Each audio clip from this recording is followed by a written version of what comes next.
वालेकुम नाज़रीन। बानी पीटीआई इमरान खान का कहना है कि फ़ौज के साथ खुशगवार ताल्लुकात ना रखे जाएँ तो ये बहुत ही बड़ी हमाकत होगी। उनका ये भी कहना है कि हम फ़ौज के साथ किसी भी किस्म के मुज़ाकरात करने के लिए बिल्कुल तैयार हैं। उनका कहना था कि हमारी हुकूमत गिरने के बाद जितने भी बयानात दिए गए वो फ़ौज के ख़िलाफ़ नहीं थे, बल्कि उनका कहना है कि कुछ अफराद की वजह से पूरी फ़ौज को बदनाम नहीं किया जा सकता और मुज़ाकरात करने के लिए हम बिल्कुल तैयार हैं। एक के बाद एक यू टर्न लेते हुए इमरान खान का अगर तो ये वाक़ई सच्चा बयान है, शायद थोड़ी देर हो चुकी है, क्योंकि अब 9 मई को गुजरे हुए अब 14 महीने से भी ज़्यादा हो चुका है और मामलात सही होने की बजाय मज़ीद बिगड़ चुके हैं। इमरान खान के एक के बाद एक बयान ने हालात को मज़ीद ख़राब करने का ही काम किया है, जिसके बाद ISPR का बयान आया कि जो भी 9 मई के वाक़यात हुए हैं उसको भुलाया नहीं जा सकता और जो 7 मई को बयान दिए गए थे हम उसी पे अभी तक कायम हैं और 9 मई के जुर्मों को सख्त से सख्त सज़ा दी जाएगी, हम उस पर भी कायम हैं। साथ ही साथ उनका ये भी कहना था कि पाकिस्तान के शहदाओं के बारे में कोई भी ऐसी वैसी बात करने वाला, उनकी तज़लील करने वाला हमारे बिल्कुल कोई मुज़ाकरात नहीं हो सकते हैं ऐसे इंतशारी टोले के साथ। उनका ये भी कहना है कि अगर कोई सियासी पार्टी या कोई इंतशारी टोला अगर ऐसी बातें करेगा तो उसे कौम के सामने आके माफ़ी मांगनी चाहिए। नाज़रीन, इन सारी बातों से ऐसा महसूस हो रहा है कि बानी पीटीआई ने थोड़ी सी मामलात को समझने में देर कर दी, जिसकी वजह से अब शायद उनको बुरे हालात देखने पड़ें। मतलब ये हुआ कि सियासत में टाइमिंग की बहुत कदर है और अगर टाइमिंग के साथ ना चला जाए तो बहुत कुछ हो सकता है। बानी पीटीआई के पास क्या ऑप्शन बचा है कि वो अब क्या कर सकते हैं और पीटीआई का क्या मुस्तकबिल होगा। इस पर सीनियर तज्ज़ियाकार शहजाद चौधरी का कहना है कि बानी पीटीआई की कोई हैसियत ही नहीं है। उनका कहना है कि बानी पीटीआई से पीटीआई नहीं है। अगर ये समझा जा रहा है कि इमरान खान से पीटीआई है तो मैं इनको कुछ भी नहीं समझता। आइए सुनते हैं उनका मज़ीद का कहना है। देंगे तो हम बानी पीटीआई को पीटीआई समझना शुरू कर देंगे। क्या पीटीआई की अपने तौर पे कोई हकीकत है? मेरे ख्याल में तो हमारी सियासत की रूह से जरूर हकीकत है। तो पीटीआई की हकीकत ज्यादा जरूरी है बानी पीटीआई से। मैं पता नहीं कब से ही शोर मचा रहा हूँ, बानी पीटीआई की अपनी कोई हैसियत नहीं है। अगर वो पीटीआई की वजह से है तो फिर मैं उसको तब इज्जत दूंगा, लेकिन अगर उसकी वजह से पीटीआई है तो मेरे दिल नजदीक या दिल में कभी कोई इज्जत उसके लिए एग्जिस्ट नहीं करती। 1 नंबर 2, जो गलतियां कोई इंसान करे चाहे जो मर्जी हो, ना हम अपनी पार्टियों को किसी शख्सियत के साथ जोड़ें और जो जोड़ते हैं हम जुल्म करते हैं उस निजाम के ऊपर जो कि पाकिस्तान को बनाने के लिए जिसको हम कायम करते हैं सियासत के तौर पे। कोई शख्सियत एक अहम नहीं है। हम बहुत इंपॉर्टेंट आराम से कह देते हैं कि नवाज शरीफ के बगैर पीएमएल नहीं है। क्यों नहीं है? नवाज शरीफ एक वाहिद अल्लाह ताला ने एक चीज पैदा की है जिसकी वजह से पीएमएल कायम है। तो खुदा का खौफ करें। ये इंसान कुछ भी नहीं होता, एक लम्हे की मार नहीं, एक लम्हे की मार नहीं है। तो ये सियासत खत्म हो जाएगी इस मुल्क के अंदर।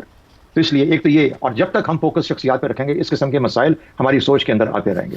तो बानी पीटीआई ने जो किया है, जो उसके ऊपर इल्जामात हैं उसको जाके अदालतों में उसको फेस करना है, फाइट करना है, वहां पे जाके करे। ना ये किसी और को सुनानी किसे और नो, दसवीं किसे और नो, सुनानी किसे और नो, ये मामला खत्म होना चाहिए। डायरेक्टली एड्रेस करो कि तुम एक मुलजिम हो और जाओ जाके अदालतों में अपने आप को दिफा करो, नहीं तो जाके अपनी सजा भुगतो।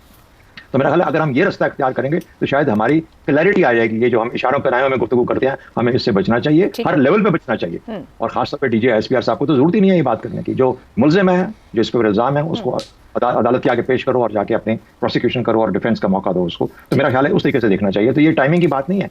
एक इंसान, कोई एक इंसान जिसके ऊपर इल्जाम है, उसके ऊपर इल्जामात हैं, उसको दिफा करना है। तो मैं इसको टाइमिंग शाइमिंग या सियासी तौर पर कोई सियासी अमल नहीं समझता। इसको सियासी अमल वो है जिसका हमने पहले सवाल में जिक्र किया, आवाम की पार्टिसिपेशन और जो उनके लीडरान हैं उनका डिलीवरी उन लोगों को, वो सियासत है, ये सियासत नहीं। ठीक। हसन निसार साहब, मगर सियासी अमल कहाँ? वहां पर इमरान खान साहब तो माने बगैर कहते हैं कि बात करूंगा तो एस्टैब्लिशमेंट से बात करूंगा तो मिलिट्री क़यादत से बात करूंगा। उनके लिए तो हर रास्ता उधर जाता है, तो फिर क्या बात ही ना की जाए इसके ऊपर? नहीं, मैं आपने सवाल में से और सवाल निकाल लिया, मैं इसका जवाब नहीं देता, मैं आपके सवाल का जवाब दूंगा। सुभान अल्लाह, अवामी नुमाइंदगी नहीं, अवामी मौजूदगी जी।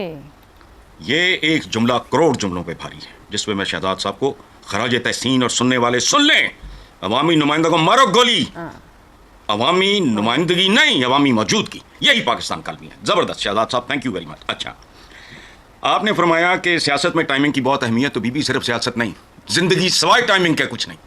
जब आप रपटते हो, गिरते हो या लड़खड़ाते हो तो वो टाइमिंग की गलती होती है। जिंदगी सवाए टाइमिंग के कुछ नहीं। अब चलते हैं जरा मैं बिरादर अजीज अपने लालपुरी अफसार साहब की तरफ, चूंकि मेरा जवाब एक जुमले में होगा कि खौफनाक किस्म की जात पात ही हिंदुस्तान की पहचान थी और आज भी है। ब्राह्मण, खत्री, दलित, मलिक, शूदर, इसी का साया है हम पे, इसी की नहुसत है आज भी। हम जब कमी चौधरी कहते हैं तो हम दलित, मलिक, शूदर नहीं कहते, वही कुछ हैं। और एक बात याद रखें, तारीख में लिखा है, सलातीन दिल्ली में से कुछ ऐसे थे जिन्होंने दलितों, मलिकों, शूद्रों के इस्लाम कबूल करने पे पाबंदी लगा दी थी। उस वक्त भी जानते थे कि इसका अल्टीमेटली नतीजा क्या होगा। ये मैंने नहीं लिखी किताबें। सही। अब चलते हैं आप पे। हाँ, कबूल इस्लाम पे पाबंदी, दलित मलित शूदर सदियों के मरे हुए, वो आज भी किसी भी शक्ल में हो वही कुछ करते हैं। बुत नहीं पूछते, शख्सियात को पूछते हैं, जिसकी तरफ इशारा किया शहजाद साहब ने भी। ये रियलिटी है तारीख की। अच्छा, अब एक जुमले में आपके सवाल का जवाब के बीबी, सवाल आपका क्या है? अब बानी पीटीआई के पास क्या ऑप्शन बचा है? याद रखें, ऐसे खेल में 24, 25, 26 करोड़ मुल्क के इस लेवल के खेल में आखिरी और असल ऑप्शन का तयन सिर्फ तारीख करती है। दुरुस्त। बाकी टेवे और शॉट्स इन द डार्क से ज्यादा कोई अहमियत नहीं। ठीक है। आप पता नहीं कि ऑप्शन किसको समझती हैं। अब सार साहब, वो जो साथ थे, जब वो ना हुआ तो उसके बाद एहतजाज, धमकी आमेज बयानात, सोशल मीडिया, गैर मुल्की आर्टिकल्स, अमरीकी करारदादें और उसके बाद फिर मुज़ाकरात की दावत मुस्तरद कर दी गई। एक बार फिर बता दिया गया कि रास्ता क्या है। बानी पीटीआई की हिकमत अमली नाकाम हुई है, टाइमिंग समझा जाए कि वो समझ नहीं पाए, या फिर सियासी सोच में नापुख्तगी है? देखिए, मेरा ख्याल है खान साहब के पास दो ऑप्शन है सिर्फ, एक है इनकलाब का और दूसरा फ्रिज का।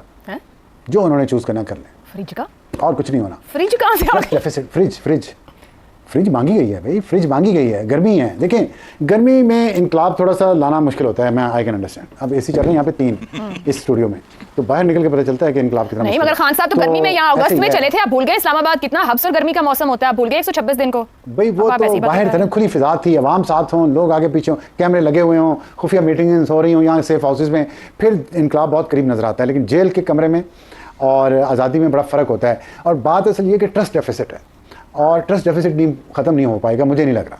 क्योंकि अगर खान साहब की उम्र 35 साल होती तो शायद उन पर ट्रस्ट ज़्यादा बार कर लेते। इस एज में जितनी बार उन्होंने ट्रस्ट को बिट्रे किया है उन लोगों के जो उनको लेके आए, कैसी बातें वैसे आज आप कर रहे हैं? कभी फ्रिज के ऊपर बात कर रहे हैं, कभी उम्र पे बात कर रहे हैं, गैर संजीदा सी गुफ्तगू नहीं होगी अब सार साहब? नहीं, देखें इस उम्र में फ्रिज में रखी हुई चीज़ें बहुत ज़रूरी होती है, थोड़ी ठंडी हो, पानी ठंडा हो। जवानी में तो इंसान गर्म पानी पी लेता है, पानी के बगैर भी रह लेता है, लेकिन एक कंफर्ट लेवल जब इंसान का आ जाता है ना, उससे कम कंफर्ट में गुजारा नहीं होता है। बांग्लादेश में देख लें, नौजवानों ने, स्टूडेंट्स से इनकलाब लेके आए हैं ना हमारे, और आप जैसे स्टूडियोज में बैठ के। जैसे कि आपने सुना, सभी का कहना है कि इमरान खान के पास अब कोई और ऑप्शन नहीं बचा। उनका ये भी कहना है, सारा आलम का कहना है कि इमरान खान को एक फ़्रिज की ज़रूरत है, क्योंकि अब जो उनकी उम्र आ गई है उसमें उनको फ्रिज में ठंडा पानी पीने की ज़रूरत है। अगर वो थोड़ी कम उम्र के होते तो हम उनके बयानात पर ऐसा कर भी लेते, लेकिन अब वो जिस उम्र के हिस्से में आ चुके हैं और बार बार धोखा देते गए हैं, उनका कहना था कि अब उन पर यकीन करना बहुत ही मुश्किल है। और हसन असार साहब का कहना है कि अब कोई भी ऑप्शन नहीं बचा। नाज़रीन, आपका क्या ख्याल है? अपनी राय का इज़हार नीचे कमेंट सेक्शन में ज़रूर कीजिए। वीडियो अच्छी लगती है तो लाइक और शेयर करना ना भूलिएगा। Thank you.